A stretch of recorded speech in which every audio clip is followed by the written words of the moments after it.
Hey friends, it's Gloria and welcome back to another video. Now my previous video was a book haul that was filmed a little bit ago, and ever since then, in the past really few weeks, I have been just craving to purge, to just clear our house. I don't know, I'm getting this spring cleaning vibe, even though it's not spring. It's right on in the middle of the holiday season where everyone is acquiring all the things and buying all the stuff. I am just in the mood to get rid of all the things, specifically books. Now that sounds a little intense and harsh, but really I just want to do like a clear out, a declutter, clean my shelves off. I have been very inspired by Krista from Books and Jams and her declutter project, as well as Shelley Swearingen's project Shelf Aware, which is you're aware of all of the books that you own, the ones you want to keep on your shelves, and you get rid of the stuff that maybe is not bringing you so much joy anymore. I have collected all of these books since starting my booktube channel in 2020, so it has been a few years, and I just want to go through them, intentionally pick out the ones that I'm just not interested in anymore, especially since I'm a Little Free Library steward now and visit Little Free Libraries so frequently. I will make a Little Free Library stack of books that I don't think, like, condition wise I would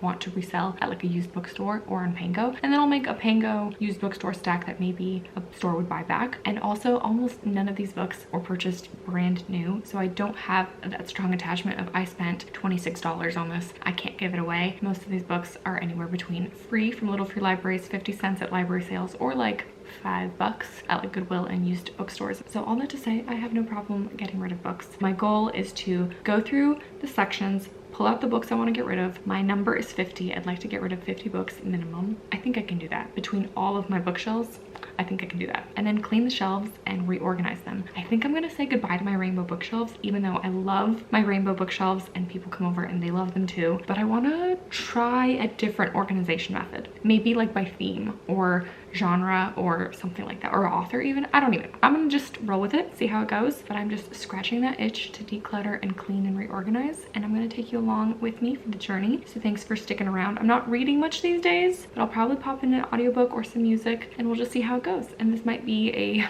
multiple hour, multiple day event, you know, because my life is like so segmented these days. Baby's napping, but he's gonna wake up soon, so I'm not gonna get too far in this round, but I'll just take you along with me. We'll see how it goes.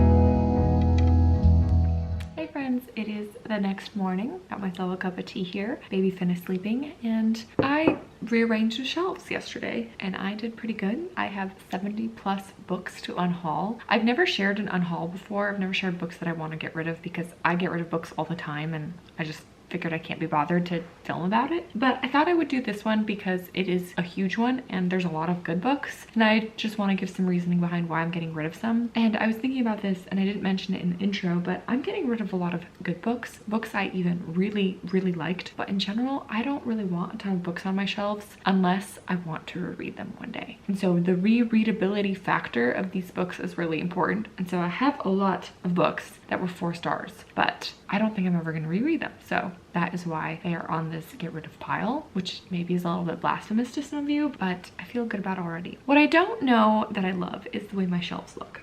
I'm gonna be honest, I kind of miss the rainbow shelves. I just think they like looked prettier in general, like more pleasing to the eye when you walk into the room. These aren't bad. I mean, some things have stayed the same. Like I left my B pile. I have completely categorized them by genre really, but by theme as well. Obviously the most books I have are historical fiction. So like everything up there is historical fiction.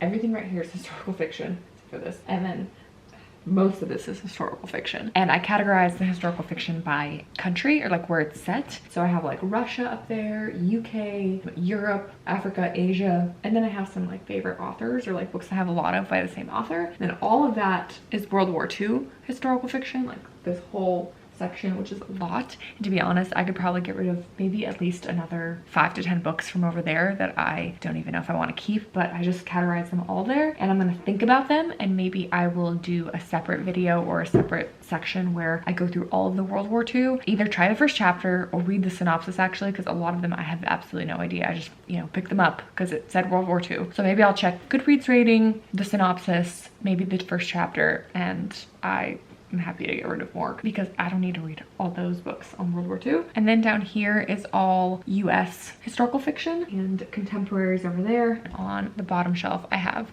thrillers, middle grade, and a tiny bit of fantasy and series. So those are my shelves at the moment. I don't even know if I like them in like these random stacks and piles. I like them for the organization of them as a reader, but as someone who likes to display their books nicely in their home, I think I prefer the rainbow shelves over this. But I'm gonna just stick with this for now, see how it goes. I'll probably also do some rearranging, maybe do a little bit of rainbow order within the sections themselves.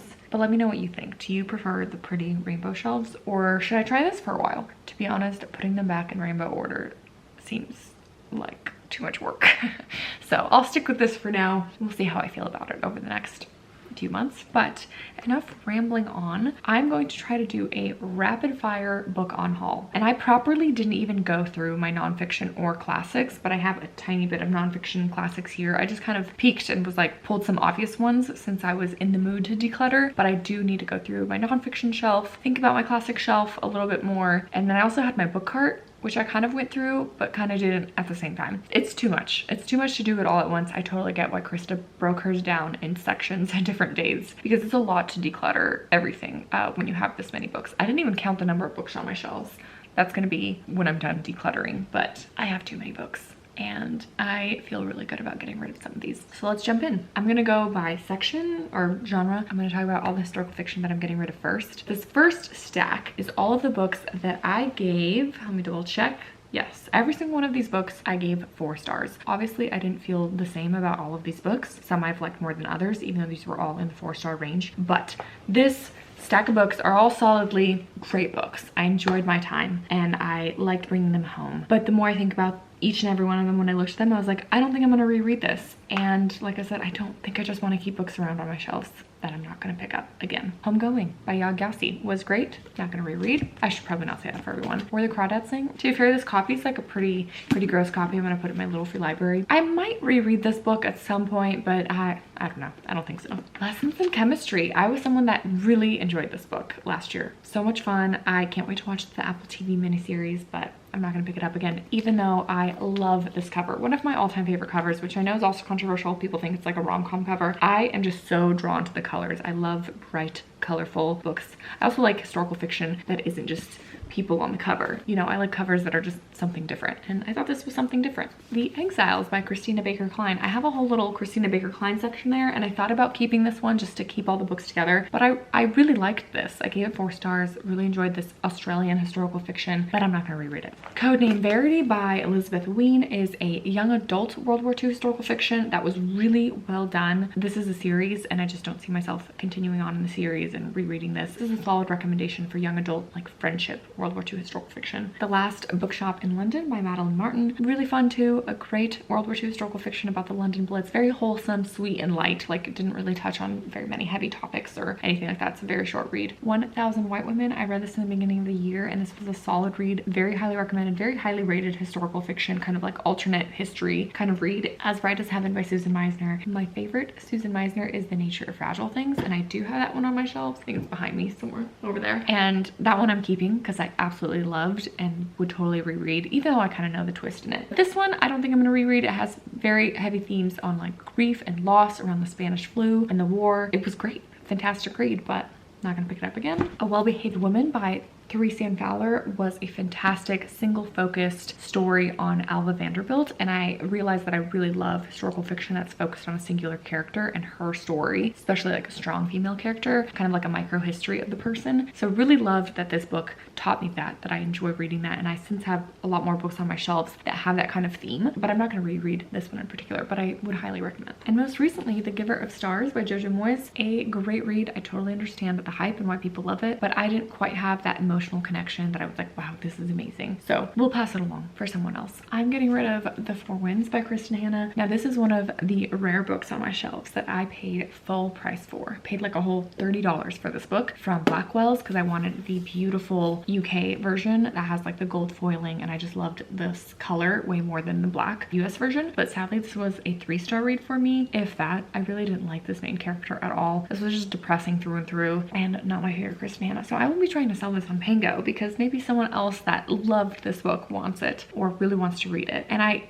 totally understand that if I did pay full price for all of these books, I would have the hardest time letting go of them. But because most of these are so cheap, I really like don't care. But this one I honestly would have gotten rid of 2 years ago when I read it and didn't love it, but because I paid for it, I've kept it around. And that's not a good enough reason to keep something around, in my opinion. The Book of Longings by Sue Monk Kidd. This is a biblical historical fiction. If Jesus had a wife, what would her story be like? Very like women empowerment, feminist kind of book. Story of friendship in here as well. It's very interesting. It made me think, but wasn't a favorite. My unpopular opinion is that I did not like A Gentleman in Moscow very much. I know, controversial. Everyone loves this book and I'm way in the minority with being bored out of my mind with this one. And I did not feel like this represented Russia in any way at all. This could have been a guy in any country but Russia to me. So I was peeved about that and didn't really love it. So I want to pass that along. Speaking of Amortals, I don't think I really care to read The Lincoln Highway. This is like a brand new hardcover. Again, I found at a library sale for 50 cents, but I just don't think I care. This seems to be like a coming of age story of 2 boys on the road, and I don't know. I'm just not interested. I don't think Immortals is the writer for me, unfortunately. Another really popular book that I'm not interested is Daisy Jones and the Six. I thought about reading this one because I love a good audiobook and everyone says listen to the audiobook, but I could care less about music and bands, and I think all these people are like sleeping together and I just don't care. The Henna Artist by Alka Joshi. I was going back and forth about whether to keep this one or not, but it's been on my shelves for a while and I still haven't picked it up or really have any desire to. It is also a trilogy and I don't really love historical fiction series because I feel like they just kind of need to be standalone, just tell the story in one book rather than continuing it on, or like the co-companion series. Not really my favorite thing. I don't think I'm gonna read it, and I honestly have not heard anyone say this is great, like 5-star amazing read. Almost everyone that I know that's read this gave it like 3 stars, so I'm not about that. I don't have time to read books that are just 3 stars, but I'm also such a stingy rater, so who knows. The Pull of the Stars by Emma Donoghue. I have read a book that I really liked by her, Room, which I actually have on this pile to get rid of because I'm not gonna reread it. And then I read The Wonder by this author and I hated it. And this one I think is set during the Spanish flu in Dublin, and I know it has to do with the labor ward, and there's some like really grotesque and intense birth scenes, which baby's waking up. Speaking of birth, The Black Swan of Paris by Karen Roberts. I just don't love the cover. I think I'm like over reading about World War II Paris books. I just kind of don't care. Very similarly, All Flowers in Paris by Sarah Geo. I don't know anything about this book. I've never heard anyone talk about it, and I don't think I care. Harper Lee's Go Set a Watchman. This is the sequel to Kill a Mockingbird, I think. It's gonna be a while before I want to pick up To Kill a Mockingbird. I read it in school. I want to reread it one day. I know it's great, but I don't think I'm ever gonna read this particular book. And I honestly have not heard anyone really read this or talk about it, even if you're a fan of To Kill a Mockingbird. And then lastly, for historical fiction, I think I'm going to get rid of all of my Outlander books. So Outlander, I have it right there. I think you can see it. Outlander, the first book, one of my favorite books of all time. I absolutely devoured, loved that book with my whole heart. I have read through book 5 in the series, and it's supposed to be a 10-book series, but there's only 9 books out. Book 2 was boring. Book 3 was fine. Book 4 I liked, and book 5 bored as well, like 3-star reads. I do want to continue the series. I think I'm not ready to give up on it, but I love the audiobook narrator, and that is how I read these books now. And so I just really don't think I need to keep these around, and I definitely don't see myself rereading the series. Like once I'm done with it, I'm done with it, and if I feel like going back to the world, I'll read the first book or I'll watch the show, but it's just too much. They're too long. Quick intermission because my little dude is awake.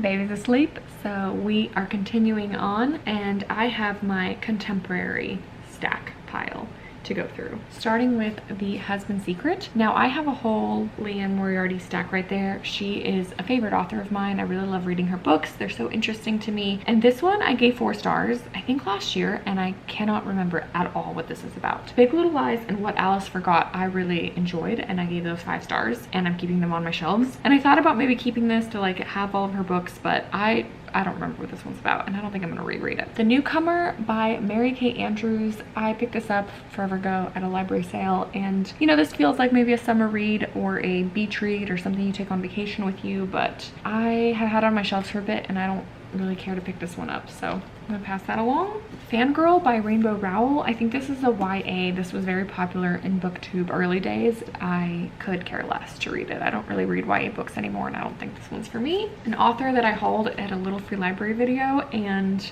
I'm never gonna read Colin Hoover, let's be honest. She's just not for me. I'm gonna hate these books. If I read them, it would be like a hate read experience. I'm not gonna do it. I'm not gonna do it to myself. There's way too many other books. The Bookish Life of Nina Hill. Something I realized about myself last year was that I do not care for whatever reason, I can't really pinpoint why, but I don't care for these contemporary stories about this little character that's maybe down on their luck, or they're socially awkward. It's a found family story, it's wholesome, it's a small town feel, they make friends, maybe a sweet little romance on the side, and almost always the titles have the character's name in the title. Think Eleanor Oliphant's Completely Fine, A Man Called Uwe, The Bookish Life of Nina Hill. I mean, there's a million other examples these days. I don't care. For some reason, those books just don't work for me, even though they check all the boxes of like a wholesome book that I would really enjoy reading, but I just always think they're so mediocre and I just don't care. Damnation Spring by Ash Davidson. I was originally interested in this book. I think the cover's really cool. It's like set in Northern California. I think it has to do with the climate and trees and whatnot, but it's more of like a family drama, and a lot of people that I've seen read this gave it very low ratings and just said this is not a good read, so I'm not gonna put myself through it. Masterpiece by Francine Rivers. Francine Rivers is a Christian author that I have really enjoyed books from the past. I have Redeeming Love and the Mark of the Lion series on my shelves that I've read multiple times and I really enjoyed. This is a contemporary set in LA about an artist, and that just does not sound like my kind of book. So even though it's Francine Rivers, I don't think I'm gonna like this. Speaking of Francine Rivers, The Atonement Child. This is about a woman who gets raped and I think holds on to her child anyways. I don't really love contemporary books as much as historical fiction, and I just don't think I'm ever gonna read this.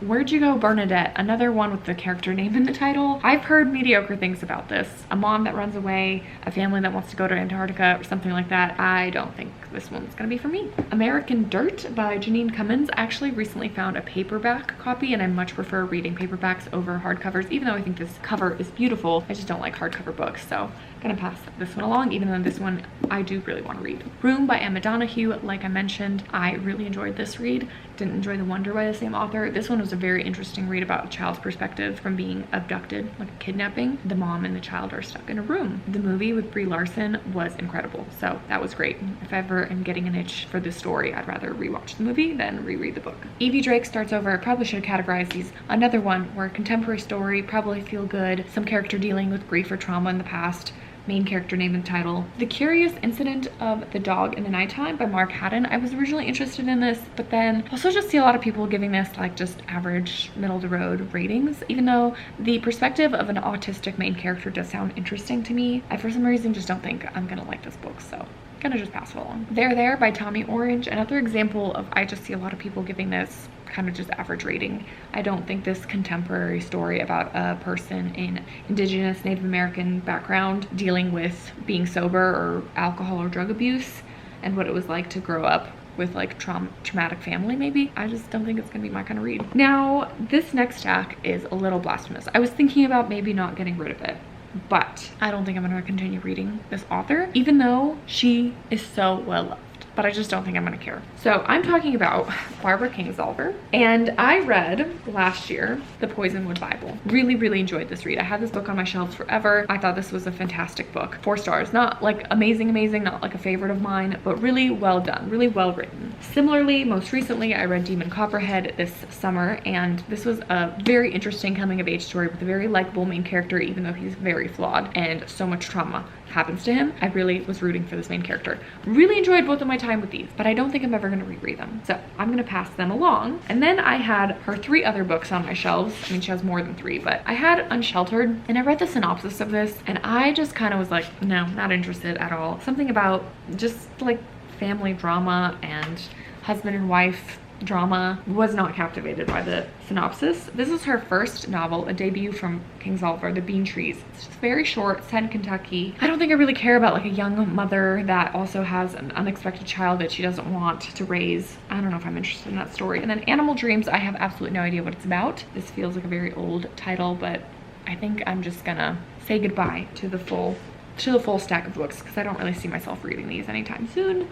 Sorry to all the Kingsolver fans. Another one that I feel a little bit bad to get rid of is Kite Runner by Khaled Hosseini. I really enjoyed this book. I totally understand the hype. It's an amazing story. I have 2 other Khaled Hosseinis. At this point, I also have some other authors that are set from the female perspective in Afghanistan. So I just have a lot more books that I would read first before I would ever reread Kite Runner, and I understand why it's like a modern classic, why it's a must read. I get it, but I don't really want to keep it around on my shelf, so I will pass this one along. Last year I loved Still Alice by Lisa Genova. This was a fantastic read, really interesting perspective on Alzheimer's, but I'm not gonna reread it. Let's move on to mysteries, thrillers, and my 3 tiny sci-fis that I'm getting rid of. The Life We Bury by Ellen Eskens. I read this last year and I gave it 5 stars when I read it. In hindsight, I have zero emotional love towards this book for it to be a 5-star read. It was a really interesting read, and this is a series, like a mystery series, but I really can't tell you what happened in this book, and I don't really plan to continue the series, so I'm gonna pass that one along. A book that I really enjoyed was a fantastic audiobook with a podcast element. A great mystery was The Night Swim. Again, I won't reread,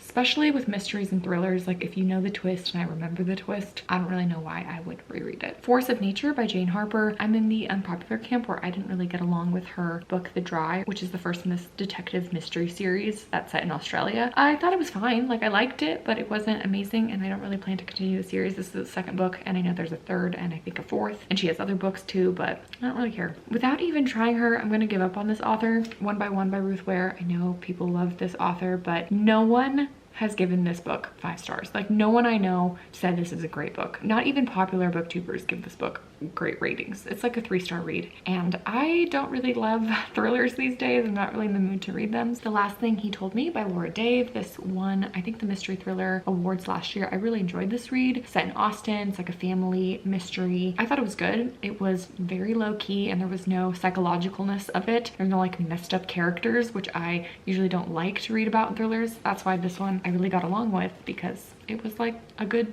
read. It was interesting, but I'm not gonna reread it. Similarly, The Maid by Nita Prose, a favorite last year. I thought this was such a fun little cozy mystery with a very interesting, quirky main character. I've since read the 2nd book. This is also gonna be a series, and I'm just a little bit over, like, why are all these authors wanting these to be series? I don't know. I'm like, just write one, stick with it, it's good. But the 2nd one was fine, and this one, in hindsight, I'm not gonna pick up a 2nd time. I mentioned these 4 in my last book haul, so I filmed that a while ago, even though you just more recently saw that if you watched that video. So I've had these books sitting on my shelves for a while now, and I don't really care to read them. Like I don't think these are for me. Queen's Gambit, I watched the show, I don't really care to read the book. My Dark Vanessa, this is a dark book and a very sad book and a tragic book, and I just will not be in the headspace for it. You by Carolyn Kepnes, a serial killer book. I have also watched the show and I just won't be reading this. And Magpie Murders, the more I think about it, the more I don't think I care about this. Like a book within a book and a mystery within a mystery and an author, and that all just sounds kind of boring to me. And then these next 3 are dystopians. So Station 11, I gave this 5 stars when I read it. I loved this book when it was all the hype in peak 2020, but I don't think I'm going to reread this. And in hindsight, I don't think this is a 5-star kind of read. This is more like a 4-star. I think it ended really strangely, and it focused on some things that I didn't care about. It was a very interesting read when I read it, and it was a great time, but I won't be picking it up again. Parable of the Sower by Octavia E. Billard. This was a recent decision of mine to get rid of this book because I saw Kristen from Enter the Book read it, and she talked about why it maybe didn't really work for her and why she doesn't plan on continuing the series. I don't think I even realized it was a series, and I would much rather first pick up Kindred, which I own by this author, so I don't think I'm gonna